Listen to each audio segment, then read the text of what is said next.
Bangladesh cricket board president Aminul Islam Bulbul ভাই চলে গেলেন বাংলাদেশ থেকে অস্ট্রেলিয়া, ঢাকা থেকে মেলবোর্নে পরিবারের কাছে। এবার তিনি সত্যি সত্যিই গেলেন। বাংলাদেশ ক্রিকেটে আগুন জ্বালিয়ে দিয়ে, সেই আগুনে এদেশের বিশ্বকাপ খেলার স্বপ্ন পুড়িয়ে দিয়ে, জাহান্নামের আগুনে বসিয়া পুষ্পের হাসিতে হাসিতে বুলবুল ভাই চলে গেলেন। তার ওই একটা হাসির ব্যাখ্যা তো আমরা জানি যে বাংলাদেশকে বিশ্বকাপ না খেলাতে পারলেও পাকিস্তানকে তো বিশ্বকাপে ভারতের বিপক্ষে ম্যাচ খেলাতে তিনি রাজি করাতে পেরেছেন। ওই কারণেই বুলবুল ভাইয়ের হাসি, ওইটাই বুলবুল ভাইয়ের বিজয়। কিন্তু আরও একটা প্রশ্নের উত্তর তো আমাদের জানতে হবে। ওই হাসির আরও একটা কারণ তো আমাদের জানার বাকি রয়েছে। বাংলাদেশ যে বিশ্বকাপে খেলতে পারেনি, এটাও কি বুলবুল ভাইয়ের হাসির কারণ? এটাও কি তার সাফল্য? আমি অবশ্যই বিশ্বাস করি আমিনুল ইসলাম বুলবুল ভাই বাংলাদেশে আবার ফিরবেন। ফিরে তিনি ওই প্রশ্নের মুখোমুখি হবেন। ওই ইন্টারভিউতে আমাদেরকে বুঝিয়ে দিলেন ভালো ভালো কথা বলে, তাতে ওই প্রশ্নের উত্তর যথার্থভাবে মেলে না। আমি আমার এই প্ল্যাটফর্ম থেকে দাবি জানাচ্ছি, টি-20 বিশ্বকাপে বাংলাদেশ কী কারণে খেলতে পারেনি তার বিচার বিভাগীয় তদন্ত অবশ্যই হওয়া উচিত। নতুন সরকারের নতুন ক্রীড়ামন্ত্রী যিনি হবেন তার প্রায়োরিটির মধ্যে এটা থাকা উচিত। কেন, কাদের কারণে, কোন স্বার্থে বাংলাদেশ বিশ্বকাপ ক্রিকেট খেলতে পারেনি?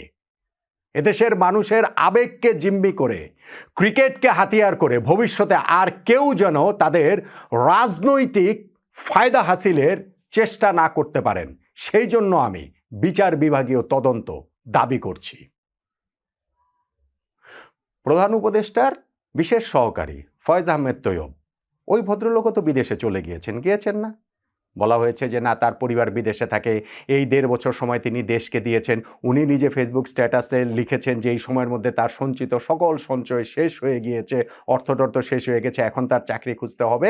ফলে তিনি দায়িত্ব পালন শেষে চলে গিয়েছেন। যেতেই পারেন, আমাদের বুলবুলেও যেতেই পারেন। তার পরিবার তো অস্ট্রেলিয়াতে থাকে, তিনি আইসিসির মোটা বেতনের চাকুরে ছিলেন। সেই সব কিছু ফেলে বাংলাদেশ ক্রিকেটকে সার্ভ করার জন্য তিনি এসেছিলেন কুইক টি-20 ইনিংস খেলতে। তারপরে তিনি কিসের মোহে, কিসের লোভে পড়ে এই বিসিবির প্রেসিডেন্ট হওয়াটা স্থায়ীভাবে নির্বাচন করে, বিজন প্রশ্নবিদ্ধ নির্বাচন করে হয়ে গেলেন, সেটাও তো আসলে জানার বাকি রয়েছে। নির্বাচন নিয়ে অনেক প্রশ্ন রয়েছে, সেইটা আইন আদালতে চলে যেতে পারে, সেইটা নিয়ে ধরেন কোর্ট কাচারি হলো, রিট হলো, আমার ওইটা ভাই দেখার বিষয় না।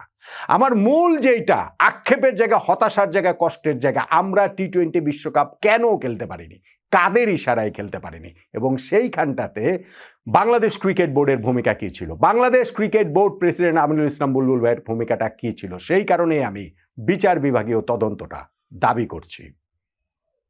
বুলবুল ভাই এইখানটাতে অবৈতনিক কাজ করতেন। ক্রিকেট বোর্ড প্রেসিডেন্টের পদটা তো আর বৈতনিক না, এখানটাতে কোনো বেতন টেতন পাওয়া হয় না। এবং তিনি যখন এসেছিলেন তখন তিনি তার এইটাকে ভীষণভাবে কোট আনকোট সেল করেছেন। দেশের জন্য, দেশপ্রেমিক হিসেবে তিনি সেল করেছেন। বাংলাদেশের জন্য তিনি কাজ করছেন। মোটা বেতনের আইসিসি চাকরি ছেড়ে দিয়ে তিনি আসলে এসেছেন। এখন বুলবুল ভাই ওইটার পেছনের আসলে গল্পটা কি, কেন তিনি আসলে স্থায়ীভাবে বাংলাদেশে থেকে গেলেন ওই সময়টাতে, যে না আমি আরও 4 বছর থাকবো, আমি আরও 4 বছর চাকরি ছাড়াই থাকবো, আমার বেতন টেতন লাগবে না, টাকা পয়সা লাগবে না। উনি আমাদেরকে ওই দারিদ্রতাটা তো সেল করেছিলেন, খুব ভালোভাবে করেননি। 12,500 টাকার বাসা ভাড়াতে বুলবুল ভাই থাকতেন, ওই জিনিসটাতে তিনি অনুমোদন দেননি, মুচকি হেসে অনুমোদন দেননি। মিডিয়াতে যখন এই আলোচনা হচ্ছে তখন সেই অনুমোদনটা তিনি কি দিয়েছেন না? সেই বুলবুল ভাই কি 12,500 টাকার বাসা ভাড়ায় থাকতেন, নাকি তিনি ঢাকার কোনো 5 স্টার হোটেলে থাকতেন? সেইটার টাকাটা কি কোত্থেকে আসতো? বাংলাদেশ ক্রিকেট বোর্ড থেকে আসতো, নাকি অন্য কোনো গোষ্ঠীর কাছ থেকে আসতো, নাকি বুলবুল ভাই ওইটা নিজের পকেট থেকেই আসলে সেই টাকাটা দিতেন? সেই প্রশ্নগুলোর উত্তর পাওয়া গেলে অনেকগুলো পাজল মিলে যাবে হয়তোবা। আমাদের সেটাও জানার দরকার নেই। আমার জানার বিষয় একটাই, বাংলাদেশ টি-20 বিশ্বকাপ কী কারণে খেলতে পারেনি, কাদের কারণে, খেলতে পারেনি। আজকে বাংলাদেশ ক্রিকেটটাকে আপনি জ্বালিয়ে পুড়িয়ে দিয়ে এই দেশের একটা প্রজন্মের বিশ্বকাপ খেলার স্বপ্নটাকে ধ্বংস করে দিয়ে সুন্দর করে অস্ট্রেলিয়াতে চলে যাবেন এবং সেইখান থেকে পরিস্থিতি পর্যবেক্ষণ করবেন যে আবার দেশে ফেরার মতো অবস্থা হয় কিনা। এই বুলবুল ভাইকে আমি দেখতে চাই না। আমি অবশ্যই বুলবুল ভাইকে বাংলাদেশে দেখতে চাই, অবশ্যই বুলবুল ভাইকে তার এই 4 বছরের টেনিওর তিনি পূরণ করুন, সেটা আমি দেখতে চাই। কিন্তু তার আগে তাকে ওই প্রশ্নের উত্তরটা অবশ্যই দিতে হবে বিচার বিভাগীয় তদন্ত কমিটির সামনে। কেন, কি কারণে, কাদের প্রভাবে, কাদের স্বার্থে তিনি হাতের পুতুল হয়ে নেচেছেন এবং কেন আমরা আসলে বিশ্বকাপটা খেলতে পারিনি। এই বিচার বিভাগ বা এরকম তদন্ত কমিটি করাটা বিসিবির কোনো কিছু না। বিসিবি আবার এই জিনিসটা বুলবুল ভাইদের সময় বা তারও আগে থেকেই, ফারুক ভাইদের সময় থেকেও দেখেছি যে এটাকে একটা বেশ মজার খেলা হিসেবে নিয়েছিলেন। যে ওই বিপিএলে ম্যাচ ফিক্সিং হচ্ছে, বিচারপতির নেতৃত্বে একটা কমিটি করে দিলেন। যৌন কেলেঙ্কারির অভিযোগ উঠল, জাহানারা আলমের বাংলাদেশ নারী দলের সাবেক ক্যাপ্টেন, ওইরকম একটা কমিটি করে দিলেন। গুচ্ছের টাকা তো সেই সব জায়গায় খরচ করেছেন। সো বাংলাদেশের একজন ক্রিকেট প্রেমী মানুষ হিসাবে আমাদের প্রত্যেকেরই জানার অধিকার রয়েছে, প্রত্যেকেরই সেই দাবি তোলার জায়গাটা রয়েছে। টি-20 বিশ্বকাপটা আমরা কি কারণে খেলতে পারিনি? আমরা কি এই পলিটিক্সটা এখনো বুঝতে পারছি না? অবশ্যই বুঝতে পারছি। আগে যতজন বুঝতে পারতাম, এখন পার্সেন্টেজটা প্রতিদিন আরও বাড়ছে। অবশ্যই সেটা বাড়তেই হবে। এই যে পাকিস্তান আমাদেরকে গাছে তুলে দিয়ে মই সরিয়ে নিল, লাভের লাভ হতো গিয়ে ওই ভারত পাকিস্তান ম্যাচও হলো, আইসিসিরও সব ঠিক থাকলো, ভারতেরও কোনো ক্ষতি নাই, পাকিস্তানেরও ক্ষতি নাই, শুধুমাত্র বাংলাদেশ ক্রিকেটের ক্ষতিটা হয়ে গেল।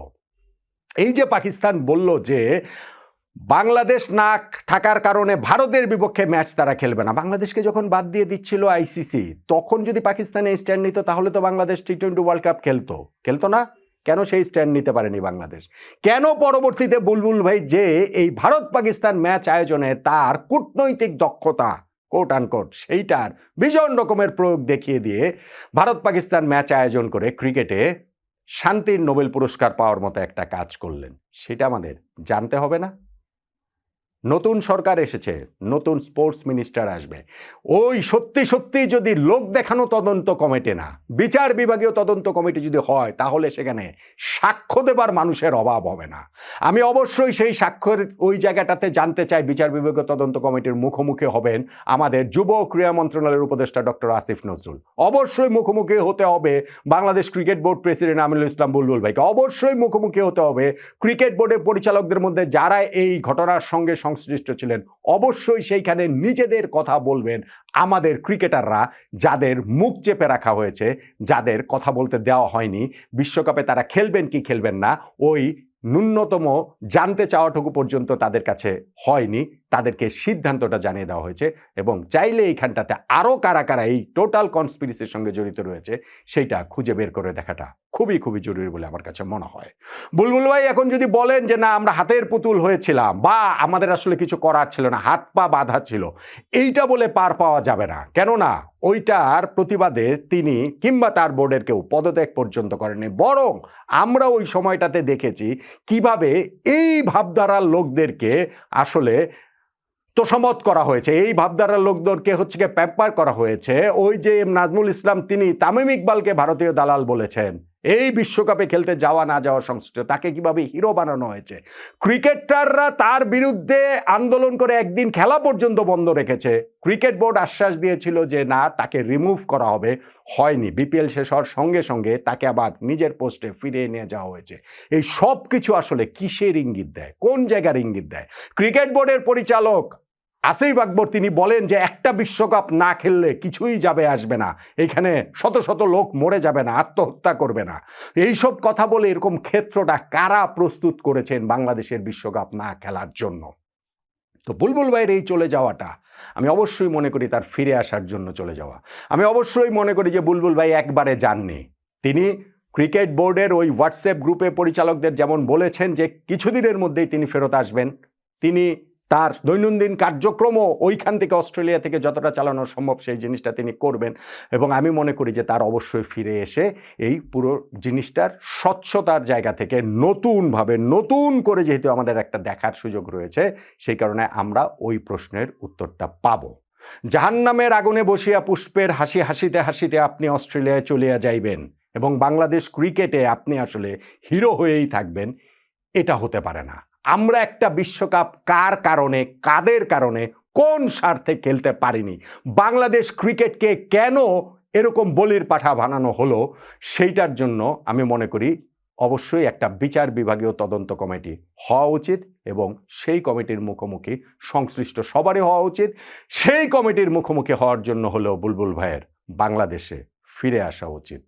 বুলবুল ভাইয়ের এইটা এমন কিছু না যে তার দেশ থেকে নিষেধাজ্ঞা ছিল। আমি এইটা বিশ্বাস করি না যে বুলবুল ভাই এখান থেকে বিরাট কোনো আর্থিক দুর্নীতি করেছেন, কিন্তু ক্রিকেট বোর্ডের ইলেকশন প্রশ্নবিদ্ধ, সেইটা আইন আদালতের মতো হবে, ওইটা আলাদা ইস্যু, ওইটা আমার এই আজকের আলোচনার টপিক না। কিন্তু বিশ্বকাপে আমরা যে কেন খেলতে পারিনি সেই প্রশ্নের উত্তরটা আমাদের চাই এবং আমি ভীষণ করে চাই বুলবুল ভাই অবশ্যই তিনি বাংলাদেশে আবার আসবেন। আমি বিশ্বাস করি বুলবুল ভাই অবশ্যই বাংলাদেশে আবার আসবেন তো।